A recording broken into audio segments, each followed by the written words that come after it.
बच्चों, सबक नंबर 2 के अल्फाज मायने। मधु किसे कहते हैं? जिसको दावत दी गई हो। मेज़बान, मेहमान बुलाने वाला या बनाने वाला, जो किसी को अपना मेहमान बनाए, ठीक है, उसे क्या कहते हैं? मेज़बान।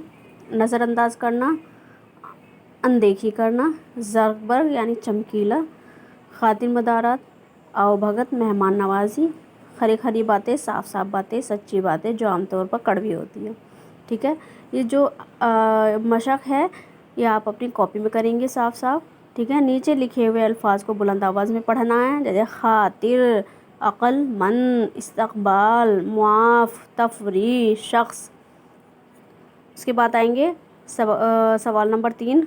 ठीक है, ये आपको सिर्फ पढ़नी है। ठीक है, साफ़ सुथरा और अच्छा लिबास पहनने की आदत काबिल सताइश है, लेकिन असल अहमियत लिबास की नहीं बल्कि शख्सियत की होती है। इसलिए सिर्फ लिबास की बुनियाद पर किसी से अच्छा या बुरा सलूक करना पसंदीदा अमल है।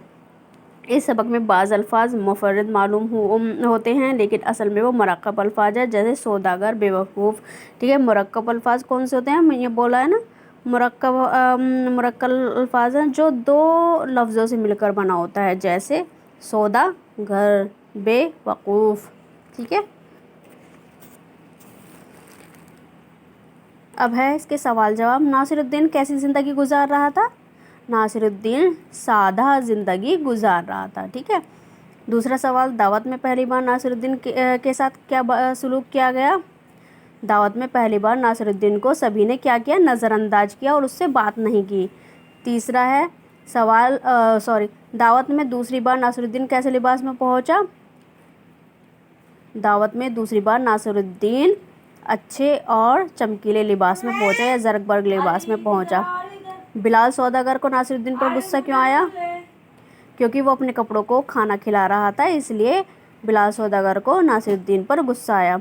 नासिरुद्दीन ने कपड़ों को खाना खिलाने की क्या वजह बताई? नासिरुद्दीन ने कपड़ों को खाना खिलाने की क्या वजह बताई? नासिरुद्दीन ने क्या कहा?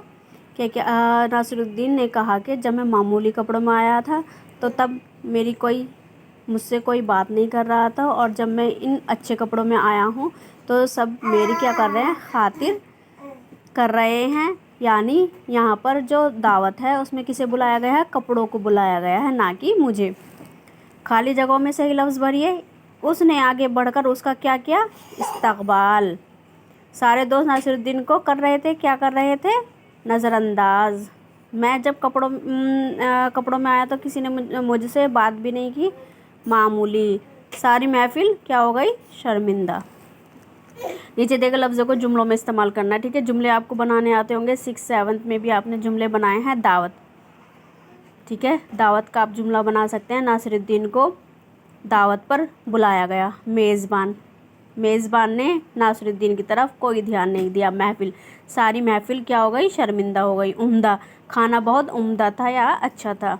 इस्तक़बाल, जो मेज़बान था, मेज़बान ने नासिरुद्दीन का इस्तक़बाल किया। ठीक है, आप ऐसे उनके जुमले बना सकते हैं। अब आ जाइए मुरक्कब अल्फाज। ठीक है, जो 2 लफ्ज़ों से मिलकर बने होते हैं, जैसे खुश मिजाज, उन्हें हम क्या कहते हैं? मुरक्कब लफ्ज़ कहते हैं। ठीक है, अब आपको इनमें से वो मुरक्कब लफ्ज़ छांटने हैं। ठीक है, अक़लमंद 2 लफ्ज़ों से बना है तो क्या हो गया? ये होगा। ठीक है, बद मिजाज शख्स नहीं होगा, हम जमात होगा, तफरी नहीं होगा, खुश आमदीद होगा, हम वतन होगा, आफत नहीं होगा, गैर हाजिर। ठीक है बच्चों, ये आपको काम अपनी कॉपी में साफ साफ करना।